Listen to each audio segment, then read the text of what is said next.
with all the heritage that's come across this stage, I feel like I'm here to talk about like some newbies, like overnight sensations, you know. I'm being facetious, of course. REO Speedwagon started in 1967. Alan Grazer and Neil Doty and U of I down in Champaign started playing some music together. And you know how bands are, they went along and some guys came in and some guys came out. A few years later, they attracted this guy who was a singer and a songwriter and a pretty good guitarist too, a guy named Gary Richrath. And then about a year or so later after that, they attracted another singer, songwriter, musician, a guy named Kevin Cronin. And it would seem that the magic was born, okay? Now, I know Kevin left the band and then came back, and I never did get a chance to ask him what the deal with that was, but maybe they weren't letting his perm go quite as high as he wanted. I'm not sure. And you know, if you knew Kevin back in those days, the hair was so high, but if he turned sideways, he looked like a matchstick with the fire burning up on top. It was unbelievable. So, I don't know if you know how they got their name, because it's kind of a weird story. They named the band after a flatbed truck, the precursor to a pickup truck today. REO, or the initials for Ransom E. Olds, who was the truck's creator and also was the founder of Oldsmobile. I don't know whether they got a deal or did a commercial or something, I don't know.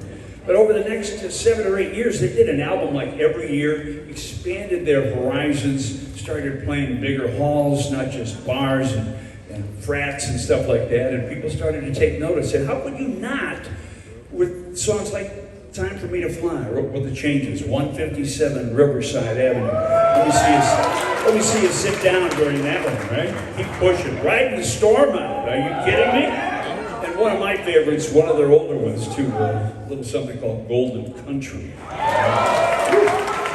But they had an album that came out in, I think, 78 called You Can Tune a Piano, but You Can't Tune a Fish. And it did real well. It sold well over 2 million copies. And I love the album just because I love saying that. You can tune a piano, but you can't tune a fish. You really mess with that on the radio. Anyway, the next album didn't do quite as well, 9 Lives. And then all of a sudden, unbeknownst to a lot of people, they decided to do like a right turn, change. They were a rock and roll band, hard driving, kick ass, live band, just everybody just woo. And all of a sudden this album comes out and it's High Infidelity. And I gotta tell you, a lot of people in the music business thought, wow, this is a ballsy move, this is different. They're gonna do love power ballads and love songs and whatever. Really? I had my doubts. There was one voice who said, no, this is going to make them superstars. This album is going to just blow them out of the water. And that voice was right. High Infidelity turned out to be the biggest selling album of 1981. I think it sold over 8 million copies. That voice that said, no, this is the right thing. That's a voice and a name that you probably know and remember.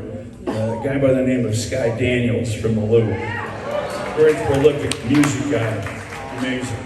So, okay, now we're looking at 40 years. High Infidelity, okay.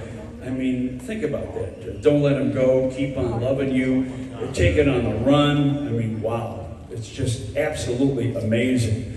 And they're back out. I had the distinct pleasure of being at River Edge Park on the 2nd of July for their first show out. And the first live show anywhere for a while.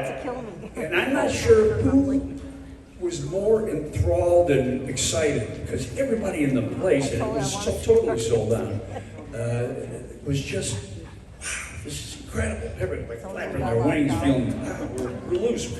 And I don't know whether the audience enjoyed it more or the band being on stage playing to a live audience enjoyed it more. But I'll tell you what, it was one absolutely amazing and phenomenal night. Now, I'll tell you one real short story, and then we'll get Kevin out here. But I used to go to a lot of REO shows, and there was one thing that was always consistent. And I always thought this was kind of unusual. There was always two people backstage that were at every show I ever went to. And I went to a bunch. It was Kevin's mom and his sister. And I thought, well, this is one of two things. Either Kevin's still living in his mom's basement and he needs a ride home from the gig, or he had a very loving and supporting family.